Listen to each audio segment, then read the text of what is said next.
Greetings Internet, Ken here from the Computer Clan, and today we're going to talk about opening Macs. You really don't see this nowadays, do ya?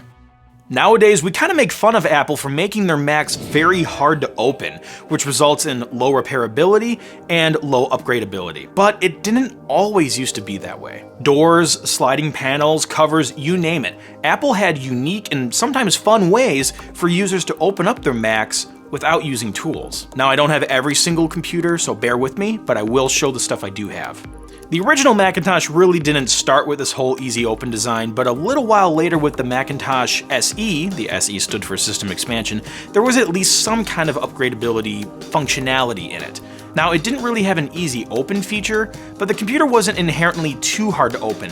Yes, you still had to use tools, but you could remove the whole case and get to all the components rather easily. Typically, the system expansion features would be serviced by professionals, not by the typical end user. So let's rewind a little bit to March of 1985 with the Apple IIe Enhanced. This computer could be opened easily without tools. You just take the tabs on the back and flip the cover off. Boom, you had all the components on the inside and all the expansion slots easily accessible. Jump to September of 1989, the Macintosh 2CI had a similar feature to the Apple IIe Enhanced. There were just some tabs on the back, you lift them up, and you could throw the cover off. You have the inside completely accessible, again, no tools necessary. So let's go to February of 1993 with the Macintosh Color Classic.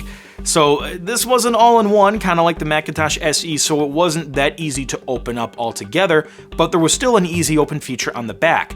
No tools needed. You could pop the panel off and the motherboard would literally slide out like a drawer, and you can get to the components on the motherboard. And we actually do show this feature and other parts of the Macintosh Color Classic on Vintage Apple Vault if you want to get a more in-depth look at that computer. So now we come to a fun one. The iconic door feature of the Power Mac G3 Blue and White, introduced January 1999. You could just lift the handle and pull the door down, and all of the components would be easily accessible, and the computer could even run while the door is open. So a few months later, introduced in July of 1999, we have the iBook G3 clamshell. There were some other PowerBook computers from Apple that had a similar feature, but the iBook G3 did it in a new elegant way. You could flip down these little tabs on the keyboard and remove the keyboard, giving you access to some components. And there was even a little panel on the back where you can get to the battery easily without having to use a tool. You could just use your fingernails or a coin or something to undo the little hatch. And that's a feature you don't see anymore on Apple products. Actually, Michael MJD summed it up pretty well in Vintage Apple Vault. And this is so unlike Apple, at least today, by the way.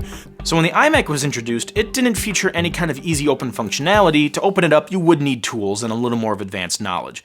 But the updated versions that came out in October 1999 had some easy open features.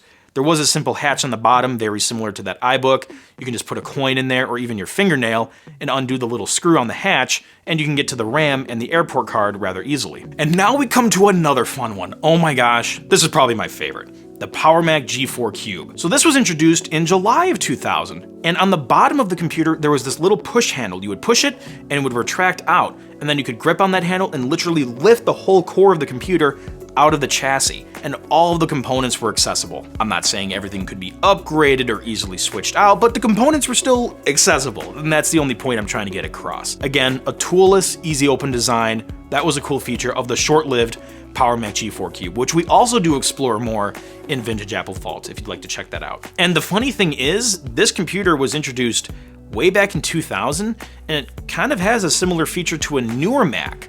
It's just the same but different. It's like the opposite. I'll show you that in a sec. From the 2000s on, Apple started phasing out more of the easy open features. There were still some basic functionalities where you can like undo a little screw on a panel to get to the RAM on an iMac or something like that, but mainly you would only have the easy open features on the Mac Pro. The other computers, that started getting phased out. Yes, you could still open up the computers with tools, but as time went on, the computers started getting a little more sealed off, and if you look on iFixit, you'll even see some downward spiraling of the repairability scores. So even though Apple was moving away from that for most of their computers, the Mac Pro still had an easy open side panel. I mean, heck, even the Mac Mini had an easy open hatch on the bottom. The first generation Mac Minis didn't.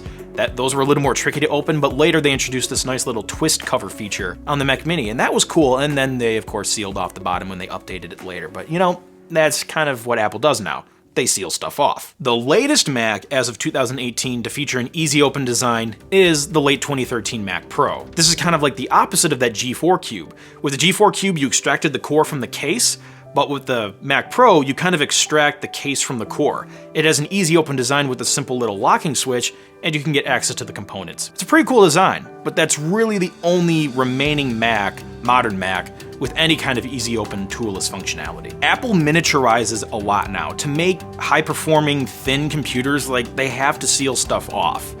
Even the $13,000 iMac Pro is like a fully sealed machine. What do you think, though? Is it worth it? Should Apple continue sealing these computers more, or should they maybe go back to some more easy open functionality? I'm a little indifferent, but I want to know what you think. And I want to know what your favorite easy open feature from the past computers was, so feel free to drop a comment down below. And if you want to look more at these other vintage Apple products, feel free to check out Vintage Apple Vault too. So there you have it. Thanks for watching, guys, and I'll see you in the not too distant future.